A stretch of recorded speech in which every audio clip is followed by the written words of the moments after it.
नमस्कार, स्वागत है आप सभी का हमारे डिजिटल प्लेटफॉर्म पर। मैं हूं आपके साथ सुजाता और आज हम बात करने वाले हैं अफसपा कानून की।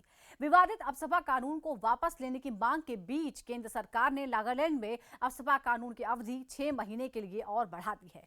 केंद्र सरकार ने नागालैंड की स्थिति को अशांत और खतरनाक करार दिया है और सशस्त्र बल विशेषाधिकार अधिनियम यानी अफसपा के तहत 30 दिसंबर से 6 और महीने के लिए पूरे राज्य को अशांत क्षेत्र घोषित कर दिया गया है। ये कदम केंद्र सरकार द्वारा नागालैंड से विवादास्पद अफसपा को वापस लेने की संभावना की जांच के लिए एक उच्च स्तरीय समिति के गठन के कुछ दिनों बाद उठाया गया है। अफसपा नागालैंड में दशकों से लागू है। गृह मंत्रालय की एक अधिसूचना में कहा गया है कि केंद्र सरकार की राय है कि पूरे नागालैंड राज्य का क्षेत्र इतनी अशांत और खतरनाक स्थिति में है कि नागरिक प्रशासन की सहायता के लिए सशस्त्र बलों का उपयोग आवश्यक है।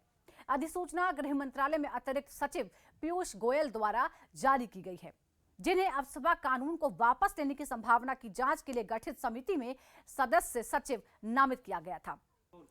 नागालैंड के मोन जिले में 4-5 दिसंबर की घटना के बाद से ही सशस्त्र बल विशेष शक्तियां अधिनियम यानी अफसपा हटाने की आवाज तेज हो गई थी। केंद्र सरकार ने भी नागालैंड से अफसपा हटाने पर विचार करने के लिए एक समिति गठित की थी। इस समिति को 45 दिन में अपनी रिपोर्ट सौंपने को कहा गया था। इस घटना में 14 लोगों की मौत हो गई थी। सवाल यह है कि आखिर अफसपा कानून है क्या? अफसपा को अशांत इलाकों में लागू किया जाता है। ऐसे इलाकों में सुरक्षा बलों के पास बिना वारंट के किसी को भी गिरफ्तार करने की ताकत होती है। कई मामलों में बल प्रयोग भी किया जा सकता है। पूर्वोत्तर में सुरक्षा बलों की मदद करने के लिए 11 सितंबर 1958 को इस कानून को पास किया गया था। 1989 में जब जम्मू कश्मीर में आतंकवाद बढ़ा तो यहां भी 1990 में अफसपा लागू कर दिया गया। अब ये अशांत क्षेत्र कौन से होंगे, ये केंद्र सरकार तय करती है। अफसपा केवल अशांत क्षेत्रों में ही लागू होता है। सवाल यह भी है कि अफसपा से किस तरह के अधिकार मिल जाते हैं। तो सुरक्षा बल इस दौरान किसी भी संदिग्ध व्यक्ति को बिना वारंट के गिरफ्तार कर सकती है। कानून का उल्लंघन करने वालों को चेतावनी देने के बाद बल प्रयोग और उस पर गोली चलाने की भी अनुमति देता है ये कानून। इस कानून के तहत सुरक्षा बलों को किसी के भी घर या परिसर की तलाशी लेने का अधिकार मिला है और इसके लिए सुरक्षा बल जरूरत पड़ने पर बल का प्रयोग भी कर सकते हैं। अगर सुरक्षा बलों को ऐसा अंदेशा होता है कि उग्रवादी या उपद्रवी किसी घर या किसी बिल्डिंग में छिपे हैं तो वो उसे तबाह कर सकते हैं। इसके अलावा वाहनों को रोककर उनकी तलाशी ली जा सकती है। बड़ी बात यह है कि जब तक केंद्र सरकार मंजूरी ना दे तब तक सुरक्षा बलों के खिलाफ कोई मुकदमा या कानूनी कार्रवाई नहीं की जा सकती।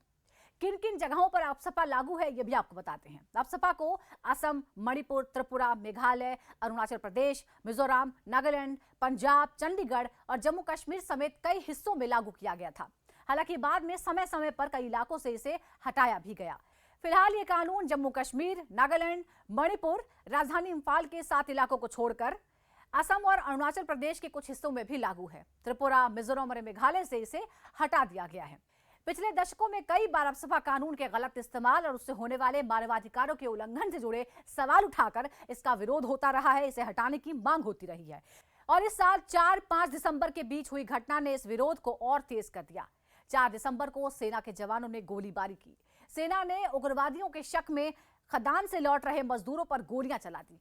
इस गोलीबारी में उसी वक्त 6 लोगों की मौत हो गई। इसके बाद स्थानीय लोगों ने सुरक्षा बलों पर हमला कर दिया। इसके बाद जवाबी कार्रवाई हुई और कुल मिलाकर इस दौरान 14 लोगों की मौत हो गई।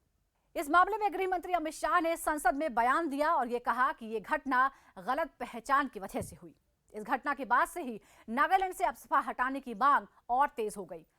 खुद मुख्यमंत्री नेफ्यू रियो ने भी अफसपा हटाने की मांग की थी। हमारे साथ जुड़ने के लिए शुक्रिया। नमस्कार।